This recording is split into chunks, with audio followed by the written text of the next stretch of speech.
છે કે નુગરાની કોઈ જે સંગ નહીં કરવાની.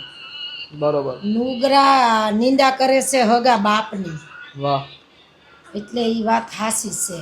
લાવું ભજન સાંભળો છો? હા. તમને આવડે છે?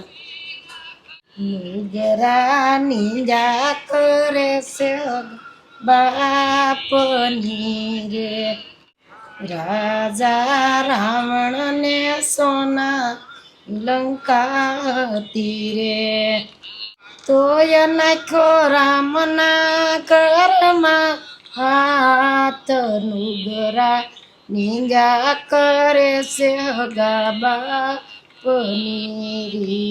એટલે રાવણને હોનાની આખી લંકા હતી, છતાં રામના ઘરમાં હાથ નાખ્યો એટલે સીતાજીનો હાથ પકડ્યો એમ. એટલે નુગરાની કોઈ જે સંગ નહીં કરવાનો.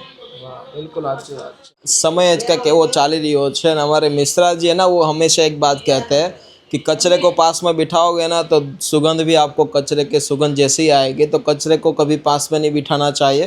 मतलब कि ऐसे व्यक्ति की संगत रखिए ताकि आपके जीवन में बहुत कुछ आप आगे बढ़ सको, और अच्छी संगत रहेगी तो आपके सत्संग की महफिल में बहुत मज़ा आएगा। तो नुगरा को पास में कभी मत बिठाओ, कचरे को पास में बिठाओगे तो आपको दुर्गंधी आएगी। जो गुलाब के फूल को साथ में रखोगे तो हमेशा बहुत कुछ आगे बढ़ सकते हो।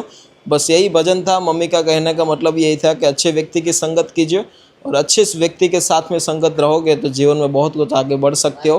संगत का प्रभाव हमारे शास्त्र में बहुत बड़ा है, और सत्संग का दूसरा नाम ही है संगत, क्योंकि सत्संग, सत्य का संग रखोगे तो जीवन में कभी कोई तकलीफ मुसीबत आएगी तो आपको साथ में खड़े रहेंगे, और कचरे को साथ में रखोगे तो दुर्गंधी आएगी।